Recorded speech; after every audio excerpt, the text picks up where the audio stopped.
అమ్మాయిలు చిన్నప్పుడే లేదు అని చెప్పడం ఎందుకు నేర్చుకోవాలి? అందం, అమ్మాయి అంటే అందం అనేలాగా మన సమాజం పెట్టేసింది ఒక మార్కు. అరే నీకేం తెలియదులే, అక్కడ కూర్చో, ఏదైనా నువ్వు అది చేయలేవులే, నువ్వు ఇది చేయలేవులే అని చెప్పి. నమస్తే, వెల్కమ్ టు అన్స్టాపబుల్ ఉమెన్. ప్రతి యువతిలోనూ మహిళల్లోనూ ఉన్న అంతర్గత శక్తిని ఉత్తేజపరిచి వారిని ధైర్యంగా ముందుకెళ్లేలాగా చేయడమే మా లక్ష్యం. నేను మీ శైలజ. ఈరోజు మనం బాలికగా, యువతులుగా ఎదగటంలో ఎదురయ్యే నిజాలు, సవాళ్ళు, ఒత్తిళ్ల నుంచి ఎలా శక్తిగా మారవచ్చు అన్న విషయంపై మాట్లాడుకుందాం. ప్రతి అమ్మాయికి అవసరమైన శక్తివంతమైన ప్రశ్నలకు సమాధానం చెప్పబోతున్నాం. సిద్ధమేనా? అమ్మాయిల్ని, బాలికల్ని కేవలం అందం కోణంలో కాకుండా చూస్తే వాళ్ళు ఎలా ఉంటారు? జనరల్గా అమ్మాయి చిన్నపిల్ల అవ్వండి, పెద్దోళ్ళు అవ్వండి, అందం, అమ్మాయి అంటే అందం అనేలాగా మన సమాజం పెట్టేసింది ఒక మార్కు. అలా కాకుండా వారికి తమ తెలివితేటలు, సృజనాత్మకత, నాయకత్వ లక్షణాలపై విశ్వాసం ఉండేలాగా, విశ్వాసాన్ని పెంచేలాగా, ఆత్మవిశ్వాసం పెరిగేలాగా చేయాలి మనం. అందం వారి వ్యక్తిత్వంలో ఒక చిన్న భాగం మాత్రమే, అది లైఫ్ మాత్రం కాదు. నాయకత్వ లక్షణాలు కానీ, ఆత్మవిశ్వాసం కానీ ఎక్కడికి వెళ్ళదు. మనం ఏ రంగంలోనైనా ముందుకు వెళ్ళాలి అంటే ఇవి కంపల్సరీగా మనం మెరుగుపరుచుకోవాలి. చిన్న వయసులోనే బాలికలు నాయకత్వాన్ని నేర్చుకోవాలా? ఇది అసలు ముఖ్యమైన, అవసరమైన. నాయకత్వానికి వయసుతో సంబంధం లేదు, అది ధైర్యంతో వస్తుంది. చిన్నప్పుడే నాయకులుగా తమని తాము చూసుకుంటే వారు మరింత ఆత్మవిశ్వాసంతో ఎదుగుతారు. యువతులు ధైర్యంగా తమ అభిప్రాయాన్ని చెప్పడం ఎలా ప్రారంభించాలి? అసలు వాళ్ళు ఎలా మాట్లాడాలి? ఇది చిన్న అడుగులతో మొదలవుతుంది, ఇంట్లో నుంచే మొదలవుతుంది. మనం ఆడపిల్లల అభిప్రాయాలకి, ఆడపిల్లలు చెప్పేదానికి కూడా ఒక రెస్పెక్ట్ని మనం ఇవ్వాలి. వాళ్ళని కూడా, వాళ్ళ ఒపీనియన్ని మనం చెప్పనియాలన్నమాట. ఒక ప్రశ్న అడగటం, మన అభిప్రాయం నిర్భయంగా చెప్పడం, ఏదైనా క్లాస్ రూమ్లో కావచ్చు, బయట మీటింగ్స్లో కావచ్చు, ఏదైనా ప్రశ్నలు అడిగినప్పుడు లేదా మనం ఏదైనా చెప్పాలి అనుకున్నప్పుడు చెయ్యి పైకి లేపడం వంటి క్రియలతో, అలాంటి చర్యలతో మాట్లాడే కొద్దీ వారి స్వరం బలపడుతుంది. ఒక అమ్మాయి తన మీద తన విశ్వాసం పెంచుకోవాలంటే ఏం చేయాలి? అసలు విశ్వాసం ఎలా పెరుగుతుంది? ఇది చిన్నప్పటి నుంచే అమ్మాయిల్ని, అరే నీకేం తెలియదులే, అక్కడ కూర్చో, ఏదైనా చెప్తుంటే కూడా నువ్వు అది చేయలేవులే, నువ్వు ఇది చేయలేవులే అని చెప్పి అనకుండా వారిని ప్రోత్సహించాలి, ఉత్సాహంతో నింపాలి. మీరు అది నువ్వు చేయగలవమ్మా, నువ్వు చెయ్యి అని ఎంకరేజ్ చేయాలన్నమాట. ప్రతిదానికి డిస్కరేజ్ చేయకూడదు. మిమ్మల్ని మీరు మీకు ఆదర్శవంతమైన వ్యక్తుల్ని ఆదర్శంగా తీసుకోండి. ఎంతోమంది ఆదర్శవంతమైన మహిళలు ఉన్నారు, వారిని ఆదర్శంగా తీసుకొని ముందుకెళ్ళండి. ముఖ్యంగా మిమ్మల్ని మీరు నమ్మండి. నేను ఇది చేయగలను అని నమ్మకం, మనల్ని మనం నమ్ముకోవాలి. ఆ నమ్మకమే ఆ మార్పును తీసుకొస్తుంది. పర్ఫెక్ట్ గుడ్ గర్ల్ ఒత్తిడి నుంచి అమ్మాయిల్ని ఎలా విముక్తి చేయాలి?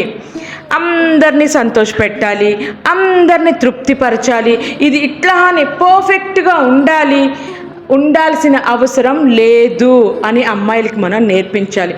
ఏదైనా చేయాలనుకోండి, అమ్మాయిల ముందు పర్ఫెక్ట్గా ఉందా లేదా, అన్నీ పర్ఫెక్ట్గా ఉన్నాయా లేదా, అన్నీ పర్ఫెక్ట్గా ఉంటేనే మనం తర్వాత స్టార్ట్ చేద్దాం అనే మైండ్ సెట్లో ఉంటారు.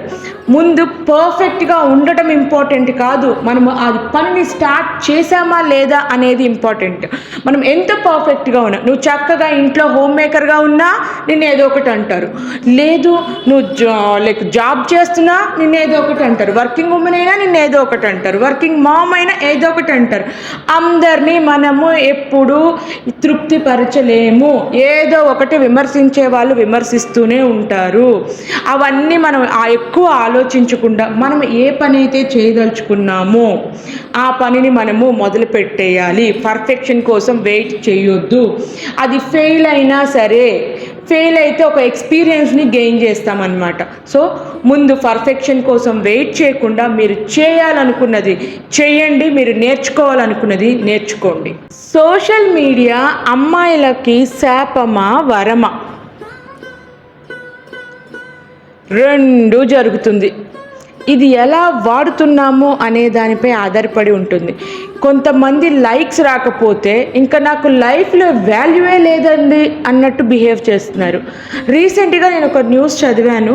లైక్స్ రాలేదు, తను పెట్టిన ఫోటోకి లైక్స్ రాలేదు అని తన విలువైన జీవితాన్ని ఆ అమ్మాయి చంపేసుకుంది, ఆత్మహత్య చేసుకుంది. అది కరెక్టా? లైక్స్ వల్లే మన విలువ పెరుగుతుందా? లేకపోతే మనకు విలువ లేదా? అమ్మాయిలకి విలువ లేదా లైక్స్ లేకపోతే? ఆలోచించండి.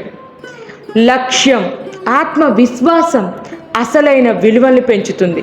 మీ లక్ష్యంలో ఆత్మవిశ్వాసంగా ముందుకెళ్ళండి. ఎమోషన్స్ అమ్మాయిలకి శక్తిగా మారగలవా? ఖచ్చితంగా ఎమోషన్స్ అమ్మాయిలకి శక్తిగా మారుతాయి. అవి దయ, అనుభూతి, సృజనాత్మకతను వాళ్ళకి అలవాటు చేస్తాయి. ఇవి నాయకత్వానికి సంబంధించిన సంబంధాలకు, అభివృద్ధికి చాలా కీలకం. చరిత్రలో ప్రపంచాన్ని మార్చిన ధైర్యవంతమైన యువతులు ఎవరు? మొట్టమొదటిగా మనకి గుర్తొచ్చే పేరు ఝాన్సీ లక్ష్మీబాయి, రాణి రుద్రమదేవి. ఇలాంటి ఎందరో వీరవనితల కథలు వింటూనే మనం పెరిగాము. అలాగే మన 13 years గర్ల్ మలావత్ పూర్ణ, వరల్డ్లోనే యంగెస్ట్ గర్ల్. తను ఎవరెస్ట్ శిఖరాన్ని అధిరోహించారు. ఎంత ధైర్యం ఉండాలి! ఆమె లక్ష్యం కోసం ఏది పట్టించుకోకుండా తన లక్ష్యాన్ని చేరుకున్నారు. అలాగే గీతాంజలి రావు వంటి వారు కూడా వయసు వారి ఎదుగుదలకి అడ్డు కాదు అని వారి లక్ష్యాన్ని చేరుకోవడానికి వారు ముందుకి అడుగు వేస్తూ ఉన్నారు. మనం కూడా మన లక్ష్యం వైపు ముందుకు నడుచుకుంటూ వెళ్ళిపోవాలి, అంతే. ఎవరి కోసమో ఎదురు చూడకూడదు. మనకి మనమే ధైర్యంగా ముందుకు వెళ్ళిపోతూ ఉండాలి. అమ్మాయిలు చిన్నప్పుడే లేదు అని చెప్పడం ఎందుకు నేర్చుకోవాలి? లేదు అనే మాట ఒక గీత. అది మనకి సెల్ఫ్ రెస్పెక్ట్ని నేర్పిస్తుంది, మన శక్తిని కాపాడుతుంది, ధైర్యాన్ని పెంచుతుంది. ప్రతి ఒక్క అమ్మాయికి చిన్నప్పటి నుంచే లేదు, కాదు అనేది నేర్పించి తీరాల్సిందే. జెండర్ రోల్ని ఎలా ఛాలెంజ్ చేయాలి? కొంతమంది అబ్బాయిలు ఏడ్చారనుకోండి, ఏంట్రా అమ్మాయిలాగా ఏడుస్తున్నావు అంటారు. అబ్బాయిలకి కూడా ఎమోషన్స్ ఉంటాయి కదా, మరి అబ్బాయిల ఎమోషన్ ఎలా బయట పెట్టుకుంటారు? అబ్బాయిలు ఏడవడం అనేది పెద్ద గొప్ప విషయమేం కాదు, అది కూడా సాధారణమైన విషయమే. అమ్మాయిలకి అది సాధారణమే అని చెప్పి చూపించాలన్నమాట. అబ్బాయిలకి ఎమోషన్స్ ఉంటాయి, అమ్మాయిలకి కూడా ఎమోషన్స్ ఉంటాయి. అబ్బాయిలు ఏడవగలరు, అమ్మాయిలు కోడ్ కూడా రాయగలరు. ఇలా విభిన్న ఆదర్శాలని అమ్మాయిలకి నేర్పించాలి, చూపించాలి. అమ్మాయిలు టెక్నాలజీలో కూడా చోటు కల్పించాలి. అమ్మాయిలు కూడా ముందుకు వెళ్ళిపోవాలి టెక్నాలజీలో. ఈ మాటలు వింటున్న ప్రతి అమ్మాయి, మీరు మౌనంగా ఉండటానికి కాదు, you are here to shine. ఈ సమాధానాలు ఒక ఆరంభం మాత్రమే. Keep asking bold questions. Write your own story. Until next episode, stay real, stay loud, stay unstoppable.